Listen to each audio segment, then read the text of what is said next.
shall reflect on the life of St Edward the Confessor. Young Edward, the son of King Ethelred II and Queen Emma, and his half-brother Alfred, lived in exile with their uncle, the Duke of Normandy, during the reign of the Dane Canute. Alfred was murdered by the latter's illegitimate son, Harold, when he returned to England in 1036.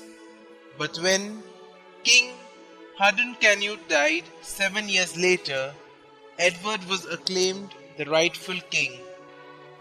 A saintly, conscientious man of 40, much given to prayer and works of mercy, his early misfortunes taught him to deprecate all earthly ambitions, and he now concentrated fully on governing his people with Christian gentleness, justice, and prudence. Long abandoned monasteries were restored, and in the interest of better education, it was decreed that schoolmasters, like clerics, were to be regarded as inviolable, except for the occasion when Edward gave aid to Malcolm II of Scotland against usurper Macbeth, and another when he repelled a Welsh invasion. His 23-year reign was one of peace and prosperity. Edward had the Mercian, the West Saxon, and the Danish laws, which applied to their respective parts of his kingdom, codified and combined into one single system, and this became universal to the realm, forming the basis of English common law. It is interesting to note that the system of trial by jury originated and was developed under the Anglo-Saxon kings. Their country courts were jointly presided over by the bishop and the sheriff, who exercised ecclesiastical and civil jurisdiction together.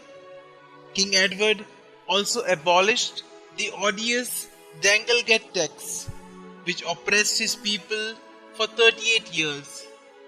He was able to maintain his reign out of his own patrimony without the imposition of any taxes on his subjects. Little wonder then that he was the idol of the common people and was long remembered with affection as Good King Edward.